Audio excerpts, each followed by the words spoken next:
that up and we'll be all right.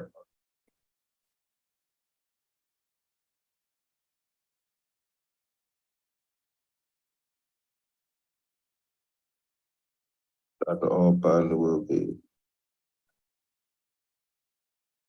okay. So welcome to today's edition of Smart Leader Life. Smart Leader Life is a platform where we interact to discuss issues of leadership.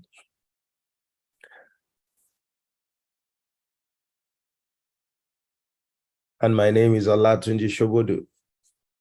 I'm your anchor, and the Smart Leader Live is usually for you, not so much for me. And it's a place where we're encouraged to bring any issues that bother on leadership for all of us to discuss. And it's a platform also because there's a program called the Smart Leader Program that I offer. Is a 30-day program on smart leadership. And that program, those who are on the program get a video every day for 30 days, and then an extra video on the 31st day. And so over the 30 days, I walk them through the basics of leadership. By the end of the 30 days, you must have been significantly empowered with the knowledge of what leadership entails, and indeed, how to do it right. So for those who are on that program, I make myself available at the end of every week so that all that they have covered, if they have issues, apart from the assignments that they take on a daily basis and the video responses that I give personally to each one, they have an opportunity to come together and for all of us to ask questions and, for them to clarify any aspects of the program that they are not clear about, or, to bring any particular, challenges that they may have forward for us to discuss and examine. Last week, we had a session, and last week was very interesting. I think last week we discussed some of the issues taking place in the Nigerian setting, in the political space. I recall that there were two, specific issues that we took time to examine. One of it was, why was it that those who came into the political arena from the private sector, why were they such a letdown? The point was made, by some of us that they have really not proven to be different. Some of the people have not proven to be different. They mentioned the governor of Edo State, the governor of Ogun State, the governor of Ondo State. And that was one of the issues that we talked about. And then, of course, there was also the issue of what was happening between certain governors and their deputies. I think that essentially the concern, was that, look, these are leadership issues. Is it really true that based on what we see, that private sector people are better leaders than those in the public sector? And indeed, what may make people who were thought to be or expected to be better leaders and coming from the private sector, what could have affected them such that when they got into the public arena, they were just a shadow of themselves. Those were some of the issues we discussed last week. It was, I believe it was quite, extensive. It was very interesting. And those are the kinds of issues that come up Okay, those were the kind of issues that came up during that session. Okay, so here we are today. Are there any issues that you have? Are there any questions that you have? Are there, happenings that, you want to draw attention to that we can use as a basis for our discussions today? What can we learn from? What is out there that we can learn from? And you may also want to share some experience with us that is personal to you. That's why we are gathered, in these sessions, Saturday after Saturday. And the motivation is that from all that we see, we must understand that we have leadership problems. And until those leadership problems are resolved, I think realistically, we shouldn't expect to make a lot of progress. We haven't made progress for the most part till now because of these leadership problems, at least at the national level. And I suppose that will be the case at the personal levels for many people, and even in your corporate experiences. So we can share, these experiences. What is clear also, that I continue to challenge each of us, to look at or to do, is that we have to develop ourselves into the kind of leaders who can truly make a difference. And perhaps to stop looking for messiahs to show up from somewhere, that leaders are developed. They are not born, as it were. So it's up to you and I to keep developing our capacity to lead. And as we are faithful in little, we would have the opportunity sooner than we think to make our contributions, So I want to, again, call us to participate actively, to share. If you don't speak, everybody else will keep quiet, but you never know who has what you and I need right now as we speak, or what we need to hear today that can make that major difference in our lives and in the lives of communities where we play or some leadership role or the other. So welcome once again. More and more people tend to join us as we go along. Typically, our session is to be for an hour max. But because people don't come on time, I guess we tend to run over the 8 o'clock. But hoping that we'd improve on that as leaders that we want to be and make 7 for 7. I'm always here by 7 o'clock unfailingly, and some of us also join early enough. All right, so I think I've spoken enough. The floor is open.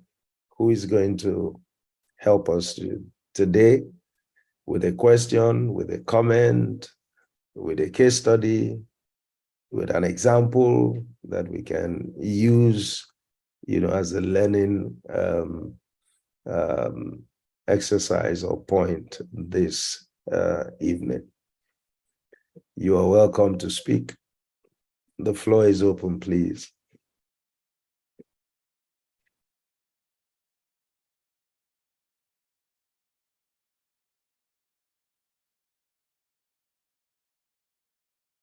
Or who would like to speak?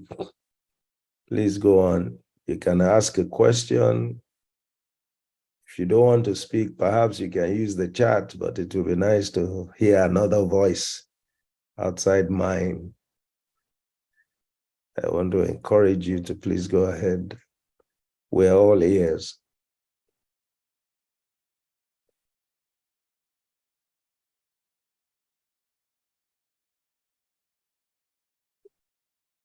All right, Chiso, any questions, any remarks, any examples?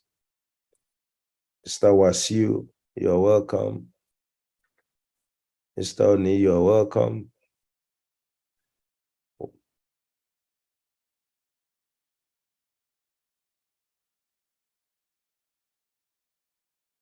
Let's hear from you. You know how we do it. This is how we do it.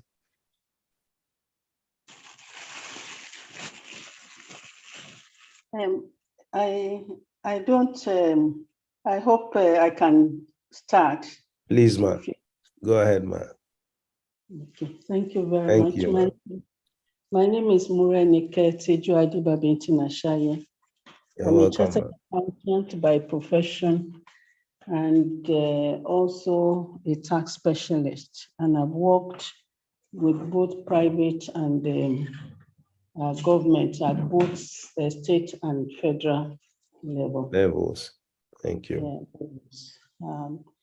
Yeah, sure. Leadership is sometimes it is innate, and sometimes, of course, you have to learn. You have to bring yourself up to that level of a leader, depending on the opportunity that you are able to have within your environment. If we have to talk about Nigeria, we have basic problems in Nigeria because the house that was built for us was not meant for us. And that has been creating a lot of problems. The kind of foundation we have for this country is something that we should have demolished long time ago and start on what we feel that we need to build a great country. If we look at our past, there has not been any difference since 1914 that there was amalgamation. Since the Europeans, since the British came and took everything that was good out of us and gave us what was bad. So when you talk about leadership, first of all, the environment must be there for a leader to be able to showcase the traits of leadership. Unfortunately, in Nigeria, we don't have it. We're still talking about identity theft. We are talking about forgery. We are talking about attitudinal misplacement of some of the leaders.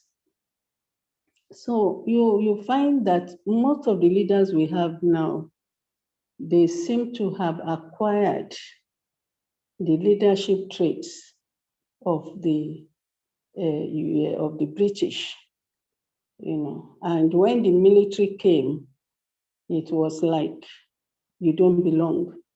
And now we are even having our own democratic setting.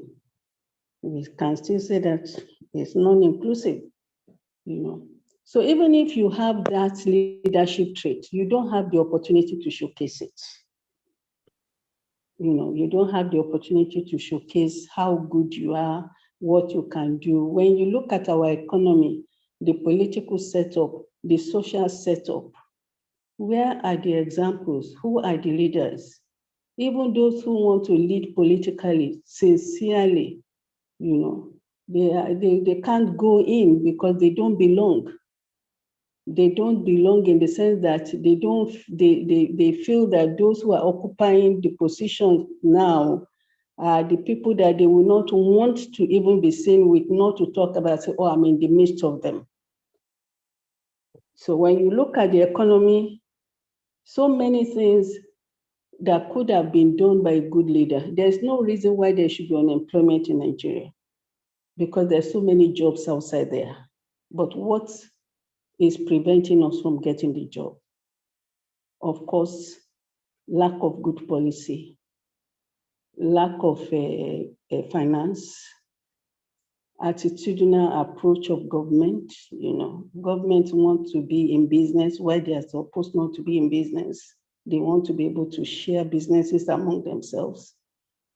So the entrepreneurs amongst us are just left with, leftovers. So they can't go into the proper business because they don't even have the finance. And our government will rather support outsiders than support the Nigerians. So when they say they are looking for foreign investors, what have you done with your own local investors? How much have you encouraged them?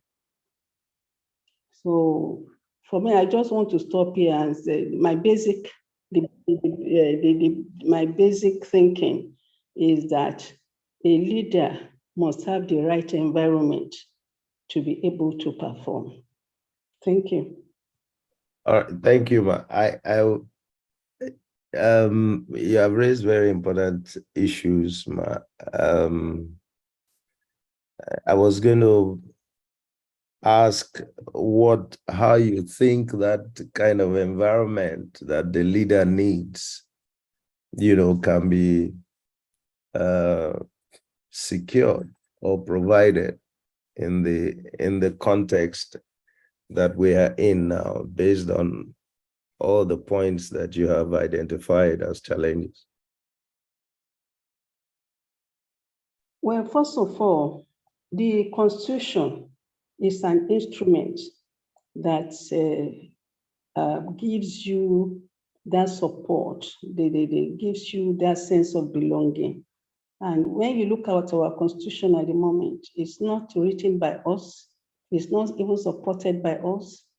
And since 1999, you have seen that several governments have come in, they want to change, but they couldn't change because there are certain people who prefer, a dictatorship constitution.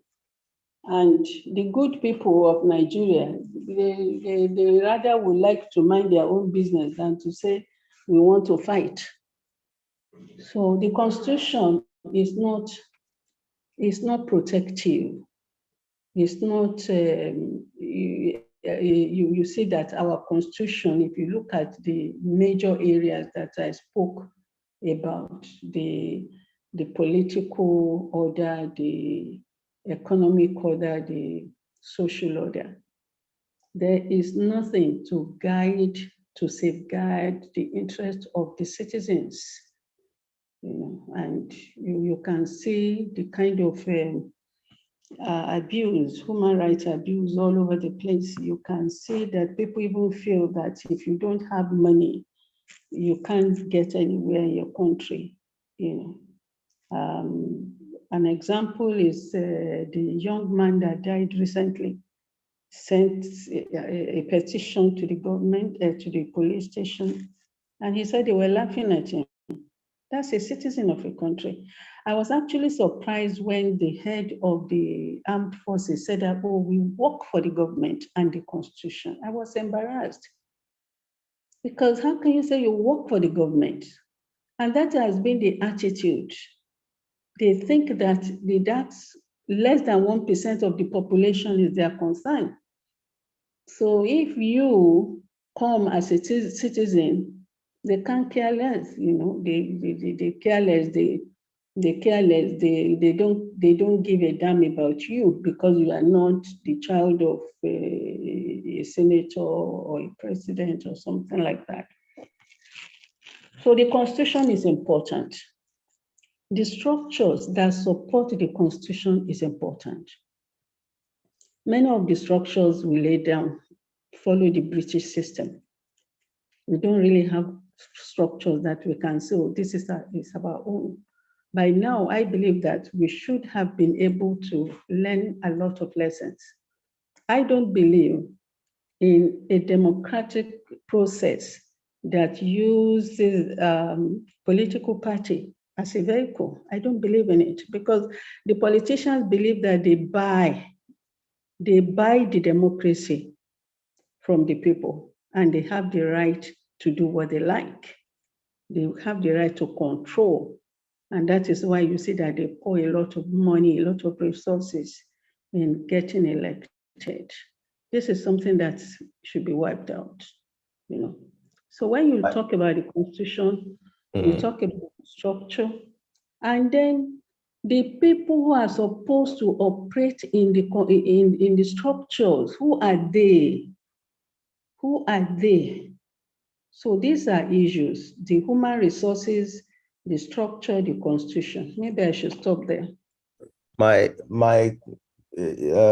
I mean, the floor is open. Please, for contributions, for questions. I just wonder, how then do we, assuming that yes, the constitution is the problem, how do we correct that problem? My point is, how do we address these issues without leadership? Because people wouldn't just come together and say, okay, let's change the constitution. People have been doing that at least 3 times now. People have been doing that. Only that. How, ma? It usually takes a leader to say you want to change the constitution. For me, if in my view, it's always the prompting of a leader to say we need to change this constitution. And so all the vehicles, the initiatives of the past, the various groups look at the constitution, is sovereign, one sovereign group or the other, is at the instance of a president. Otherwise, no change will take place. Yeah, that is why I'm saying that if I ask a builder to build a house for me, yes, and I found that the foundation is faulty, I will ask the builder to demolish it. We need to demolish this country, the foundation. You know, if we don't do that, there's no way, because there's no leader with all of them, because they have seen that the 1999 Constitution is more like authoritarian instrument. They would prefer to hold on to it. Mm. But isn't it the case that I'm going to just throw up a couple of issues because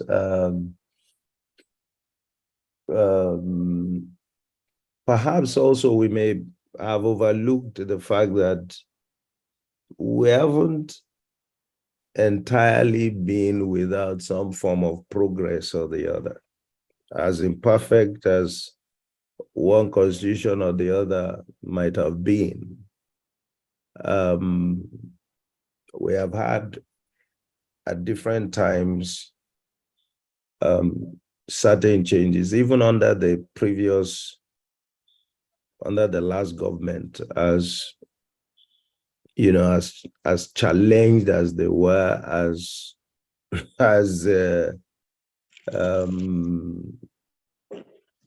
I mean, as in a sense, as destructive as they were, there were changes to the constitution under that government.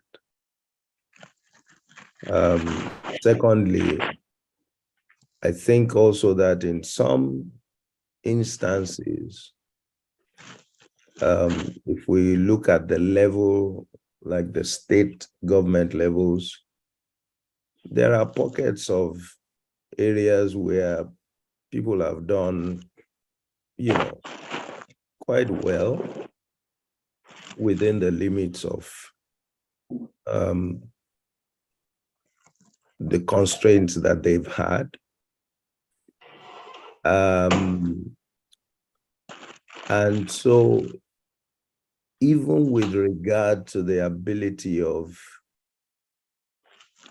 people to influence, you know, the turnout of their leadership, that is who the leader becomes or who the leader is, either at presidential level or any other level, it seems also that some changes we have made, and that has had some impact.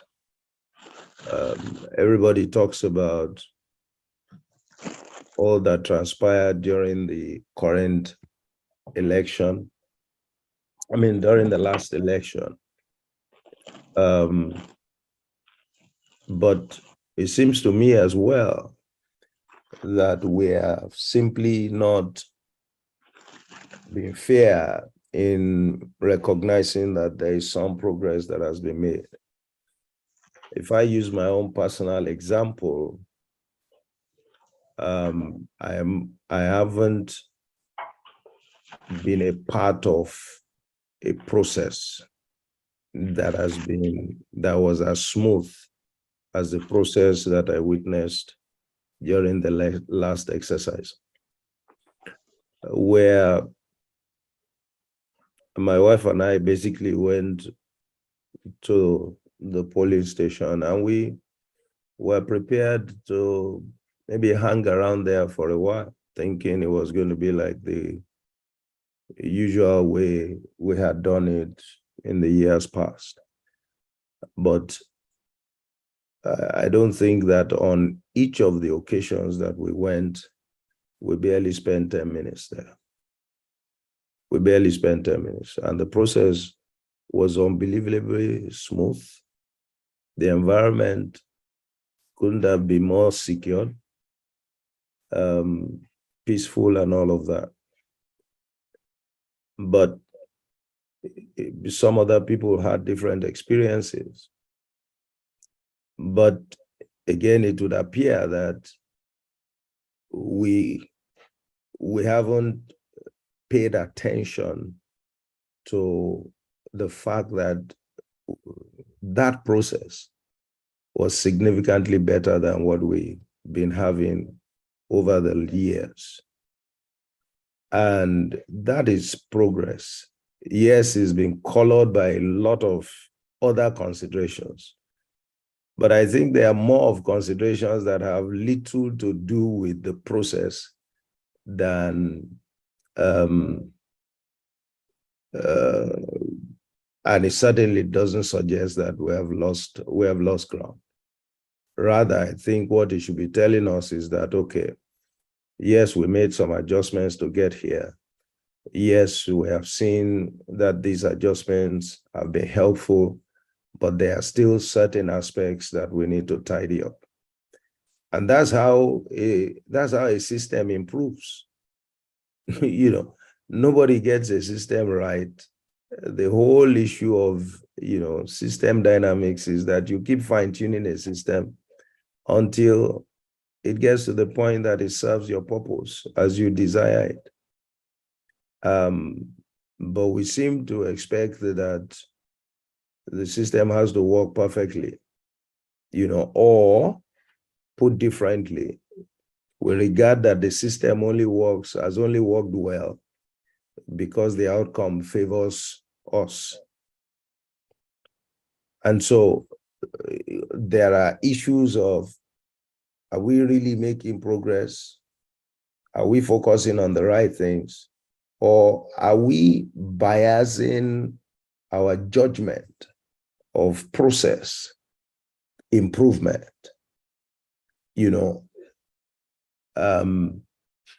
because of the way that we feel or how we expect issues to be thrown out? Because however we look at it,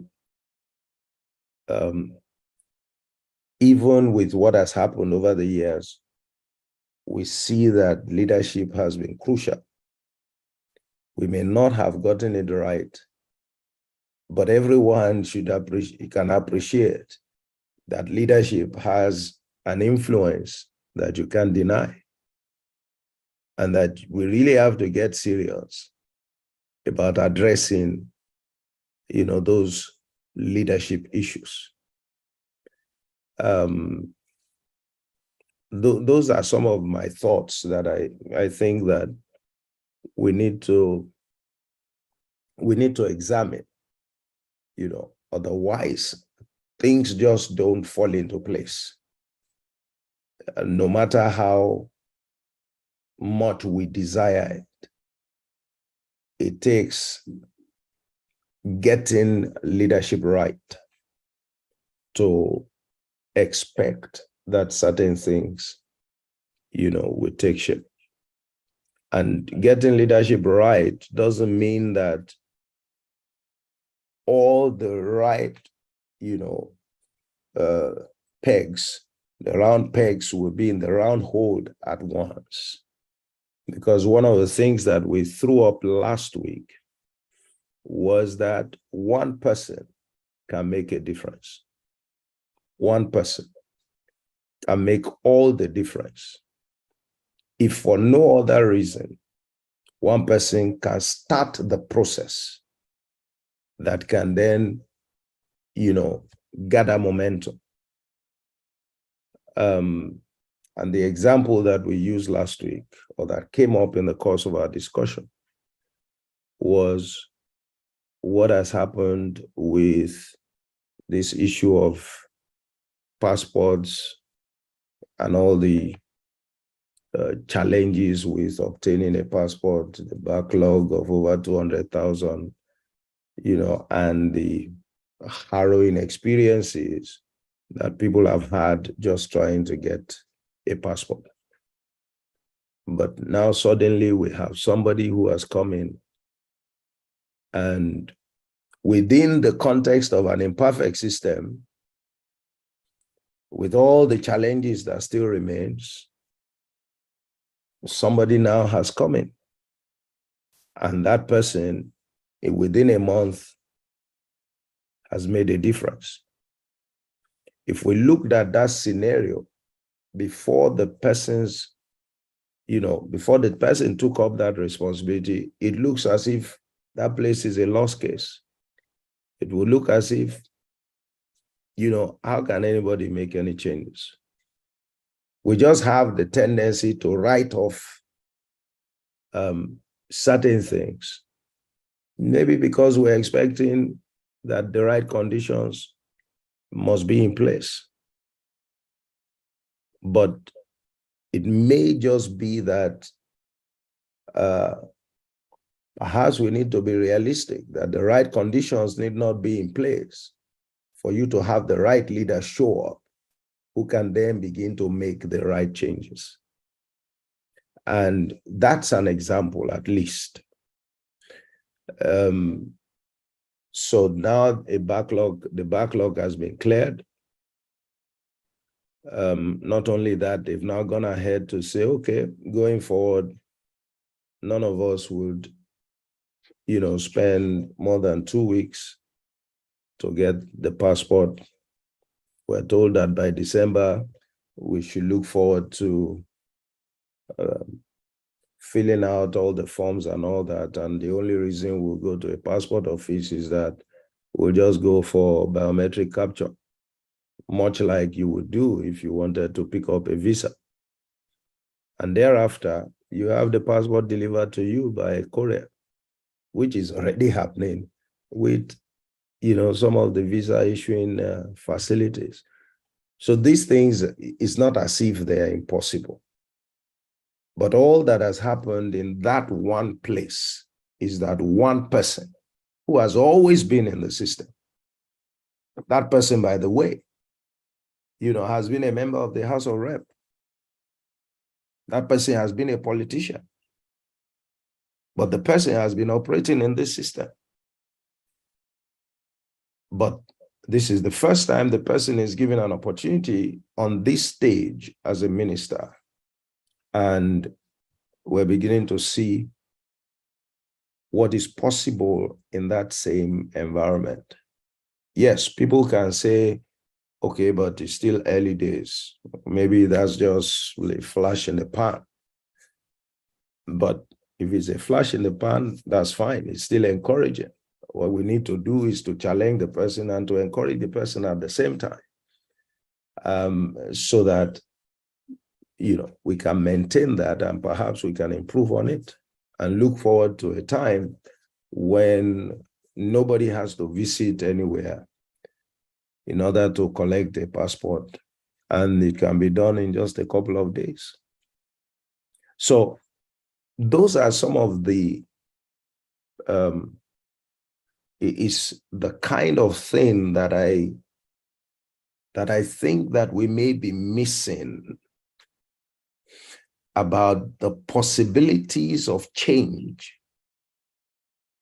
within the context of a system that is as challenged as as you have indicated. So there are a lot of things that are not perfect. There are, many of us are disappointed with the way many things are. But is it that we don't have the people who can change some of these things? Is it that we don't, we still can't find the leaders who can muster the kind of influence that can begin to set a process of change in motion? Because I guarantee, for example, that when you have the kind of person that we're using as a case study, and he has colleagues, that person becomes like a catalyst in a sense, because when you all come to a meeting at your, maybe weekly executive council meetings, and he's going to be reporting practical progress, he's going to be reporting things that anybody can verify. He's going to challenge, not directly, but indirectly, he's going to challenge his people, especially when you are within the context of, an overall leader who is demanding performance. And I'm sure that he's not the only one. I have been observing a couple of people. You have the guy who is in, the young man who is in the Ministry of, what do they call it now? Digital information and digital stuff. And a lot of things are beginning to happen there as well. So my thinking is that we still need to get leadership right. And it doesn't appear to be as far-fetched as we think, because we must be careful not to throw the baby out with the bathwater.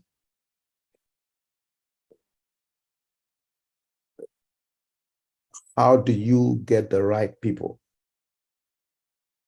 who truly have what it takes to provide leadership, to be in the right places?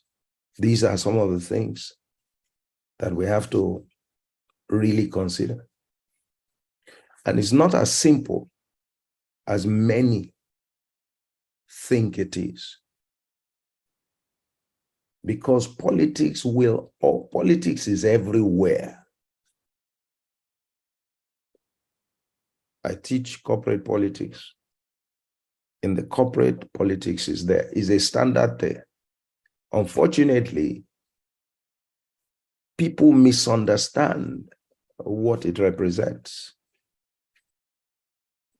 People believe that it's negative. Once you talk about politics, it's negative. A lot of people, and like you rightly mentioned, some people want to stay away from it. People say they can't get mixed up with certain people. Well, the truth is that if you can't get mixed up with certain people, what you have done is that you have left the field for the mediocre people to determine what happens to everybody else. That's been part of the problem all the while. Because you can't be put in a place of leadership if you don't get involved. As long as we're operating a party structure, how do you want to become a leader without participating? How do we vote for you? How do we even know who you are if you don't get involved?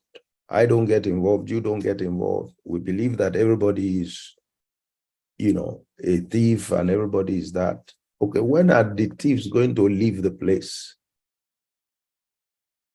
Will they vacate the place first before you and I show up?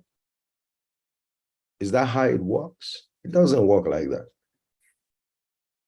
It's the same thing I tell people. When you are in the corporate setting, you have people who are fond of pointing, accusing fingers at their colleagues and talking about some people are doing eye service, some people are doing boot licking, some people are playing to the gallery. Okay, where are you playing to? You are busy focusing on your work. And we often teach that work does not speak. You have to understand that every organization, there is politics. The way you play it is what matters. You don't have to play like others are playing. If somebody chooses to play eye service, it's just their own strategy. It doesn't mean that that's what politics is. Politics is just the pursuit of interests. It's that simple. And nobody is going to pursue your interest on your behalf. Nobody. That's why you need to get involved. Because until you do, who is going to pursue your interest? Who's going to fight for your interest? We can't keep making that assumption if you don't want to get involved. So we can't wait until the right environment is in place. It is a leader who creates the right environment. Our greater challenge is how do we identify the leaders? It's not just in politics now, in any environment. Because once you can identify a leader indeed, there will be change. There will be the kind of change that everybody will benefit from, will be happy about. That's what it takes. Unfortunately, one of the things that you find now that we have to deal with as well is that, most people don't even know how to differentiate a good leader from a bad one. That may be even more, that within the context of a democracy, that may be a greater challenge, because you may end up voting for the wrong person, because the wrong person comes across as the right person, the right leader in their understanding of who a good leader is. Okay, so for those who joined us in the course of my commentary, you're welcome. And what we have been talking about is the platform is for discussing leadership issues, and we had an issue thrown up about the fact that we need to have the right environment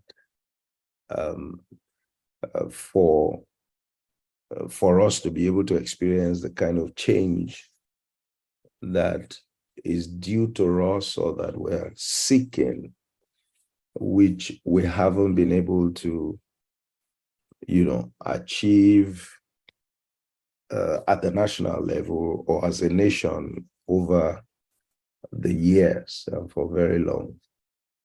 And the different constraints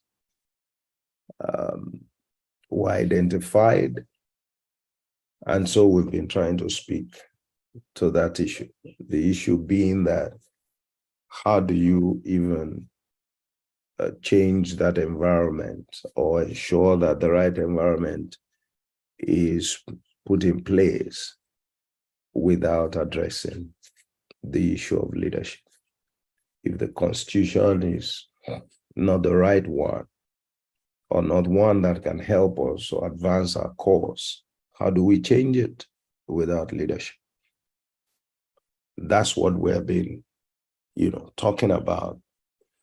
And so please feel free to add comments if you understood all that I've been mentioning, or if there are certain ideas that occurred to you in the course of my own remarks. Who would like to add to what have been said, or maybe ask any other question or draw attention to any other aspects? Please go ahead.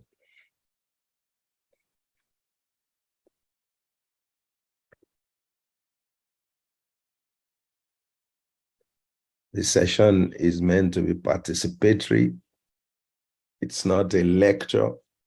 I seldom do that here. I respond just to questions and also listen to what others have to say, the contributions, so that we learn from each other. That's what we do here. That's what makes this gathering exciting and rich. So please don't just keep quiet. Let's hear your point of view. And this is not a political platform. I must say that we're simply here to talk about issues of leadership and how to address leadership issues, at our personal levels first, to help each other, and perhaps to gain a better understanding also of how to deal with leadership challenges in our environment. Everyone can relate to the fact that, there are leadership issues. There are leadership issues, and they need to be addressed, for progress to be achieved in any credible form. So, are there any additional contributions, any different perspectives, or any fresh questions, by the way? If there are, please go ahead and let's hear your contribution, please.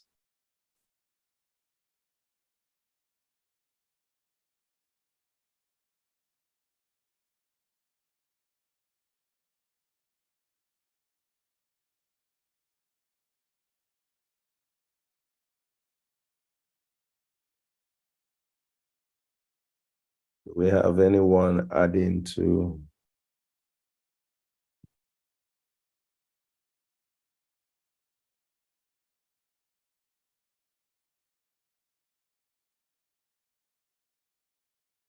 Wow, it doesn't appear that any of us wants to contribute today.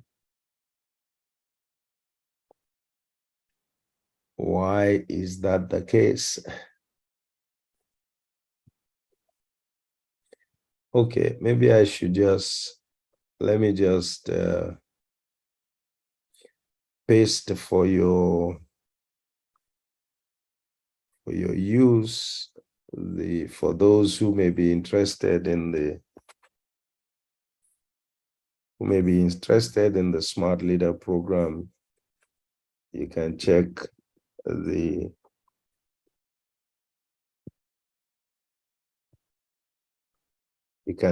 link. There's a link there. And for those who also may be interested in being a part of the Authentic Leadership Community Academy, which I talked about a little earlier, I'll post a link as well.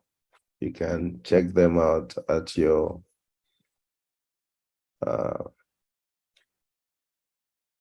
privacy, and you get to understand more about what benefits they offer. And it will be a pleasure,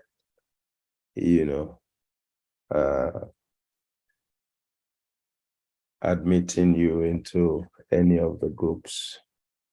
All right. I think it's probably a good time to bring the meeting to a close, since we don't have any additional remark or questions or contributions. I'd like to thank everyone for joining us today. And thank you, Ma, for raising those concerns. I think is giving us food for thought.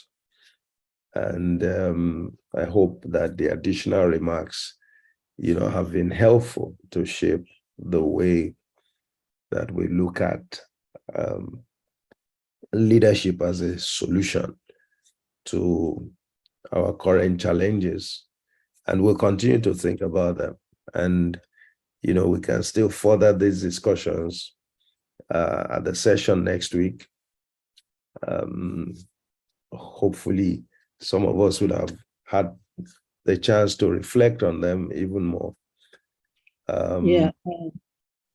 Sorry, because I was out. I was out for a bit. There was a reconnection problem. Okay. So I didn't actually know how far you went. So I couldn't come in and to respond. Yeah, because the why I was saying that opportunity is why do we need to wait for the new the new appointee to come that can now say, oh, we can get our passport every 2 weeks. When you look at system, you look at the structure, you look at process. Yes. If for example, in that establishment, there is a committee and there is a sort of guidelines that this is how we do things. Yes. So even if there's no minister, all that provision should have been made in the guidelines that in case there's no minister, such person will take over. In case there's no, that person will take over, or a committee is responsible. Because every time we have to be building leaders. Because we have this old colonized system whereby we think that, once you are the leader, you are the only one who have a voice. And that is rampant all over. Even at home, when you expect that somebody who is working, who is your house assistant, should be able to say, madam, or please don't let us do it this way, let's try this way. No, it's not going to say anything, because the mentality is that person who is on top that has the authority. So what I'm saying is that in getting leadership, we have to continue to make sure that we have the structure, the process, so that we don't have to wait for almost 5 years for somebody to come and say, this is how we do it. The way we have to do it should have been there on the guideline. Yeah, you need passport, it has to be within 2 weeks. Yeah, so I'm sure. Okay, I'm sure that, I'll be surprised if they don't have, for example, procedures and systems in place. But even the best of systems and procedures, it still requires somebody to supervise and to ensure that people are following it. That's where the issue is. What we are dealing with are historical issues, and is the fact that you have people who don't have an understanding of what leadership is about. Because leadership doesn't, if you understand, if we have people who understand leadership, they know that they have a responsibility to develop others. And if leadership is focused on developing others, then you have continuity, so that things still work, at least at a minimum extent or to a minimum level. even where you have the boss being changed. So a minister leaves today, minister leaves. Yes, I mean, that shouldn't now create the kind of significant Vacuum. change that we have Yeah. seen. But Yeah. it's because historically we haven't had the people with the right kind of mindset. Now, even with this experience,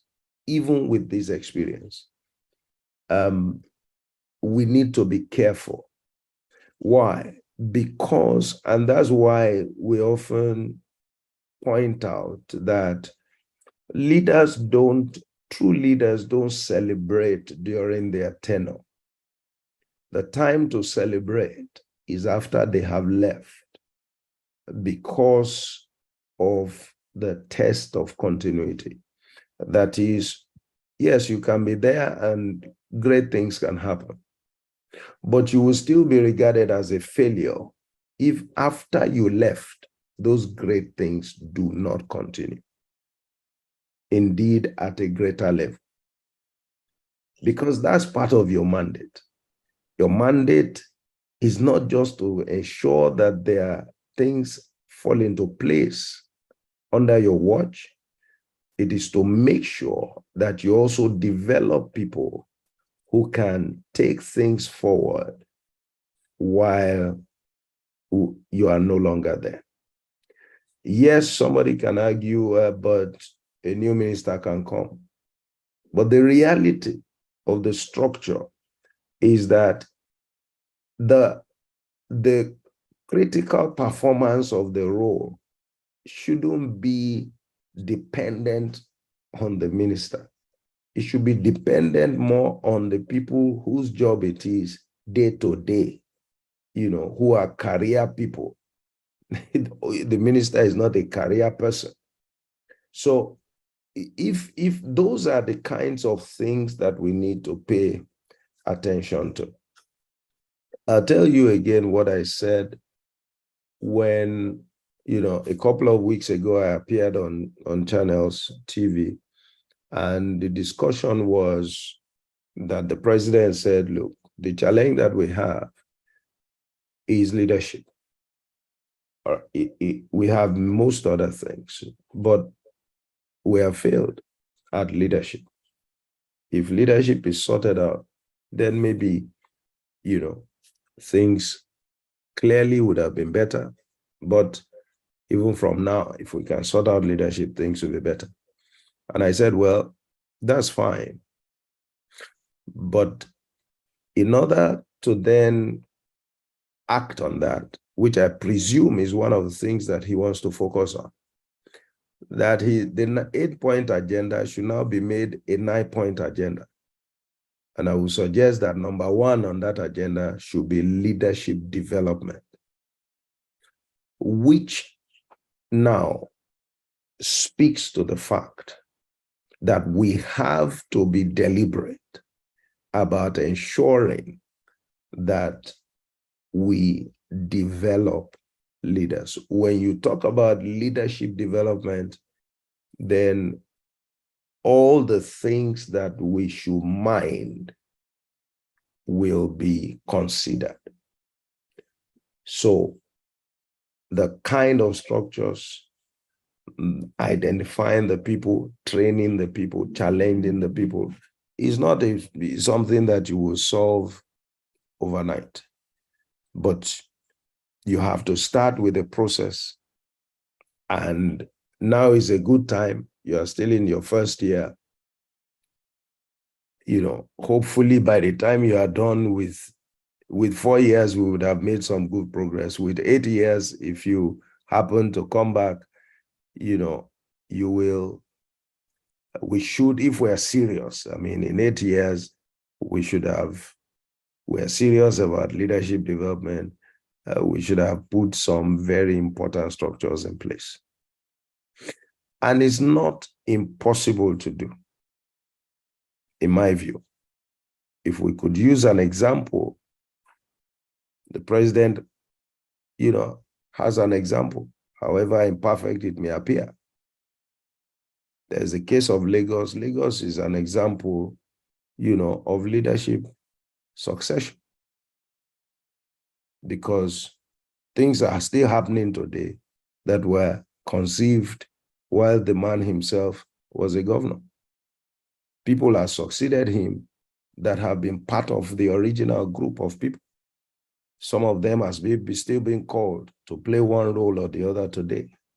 That's because, it's a reflection of somebody who has paid attention to developing people. And each of these individuals, some have gone to do their own thing before they are being called back now.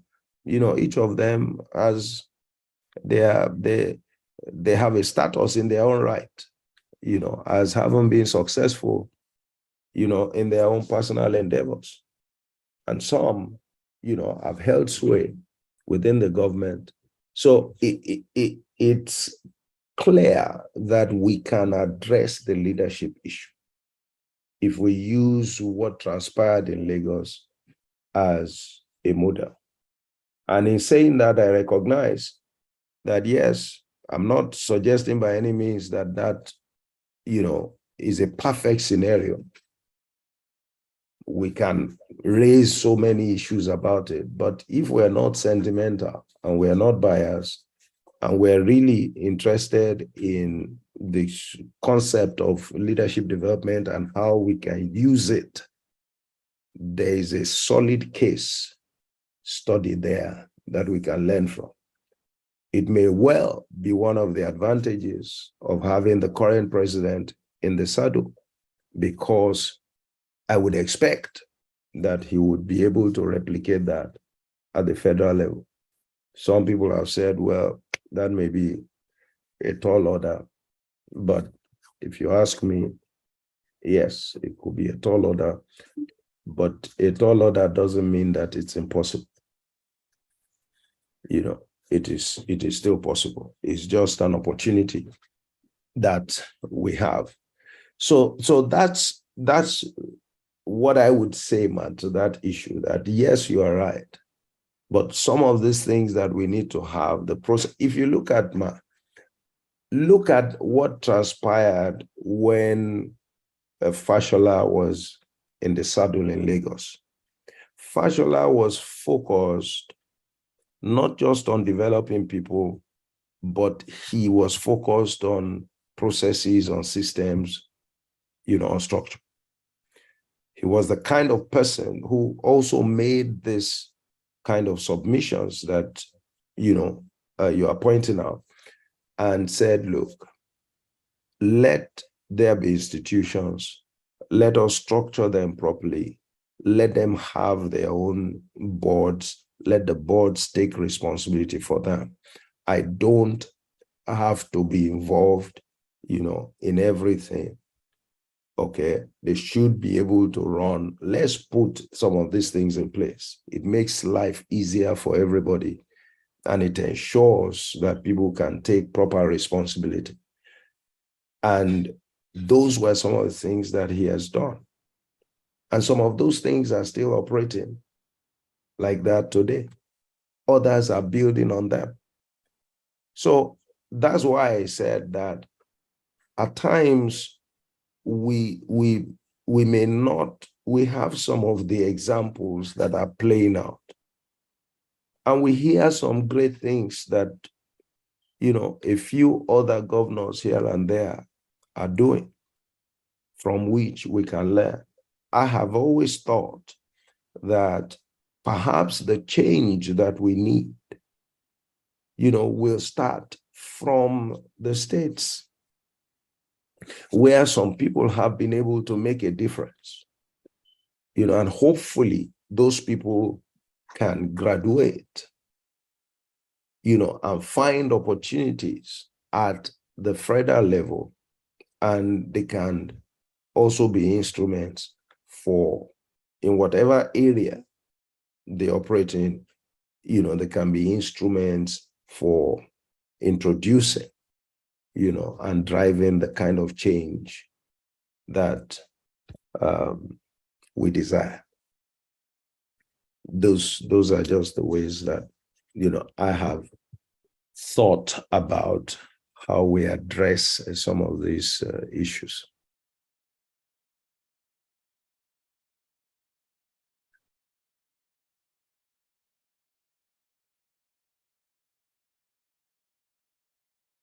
I don't know if you still have any additional remarks, ma'am.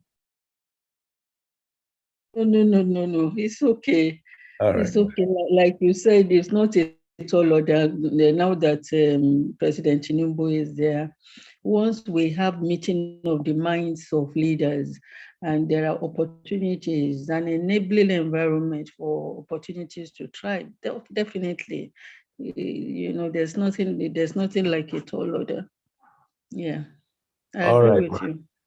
Thank you very much, ma'am. Okay. Thank you once again for everyone. I look forward to seeing you next week, Saturday. Please feel free to invite your friends. If this has been valuable, leadership remains a core issue. And I keep challenging everyone that we all have contributions to make at our different levels. We are challenged to provide quality leadership, to be the example of the leaders that we crave. Enough of expecting some leaders to just appear, from somewhere. We should begin to look inwards and to look at ourselves. Why shouldn't we be the solution to the issues at hand? And for those who have listened to some of my submissions in the past, and you may want to visit my YouTube channel, leadership remains a source of competitive advantage, especially for those who are still in the corporate setting. If you develop your capacity to lead, it will make a difference in your career in terms of speed, and I believe in terms of fulfillment as well. So with that said, enjoy the rest of your night and have a wonderful week ahead. You may, if you subscribe to my YouTube channel, you would find a lot more materials there. I think I have more than 200 videos there.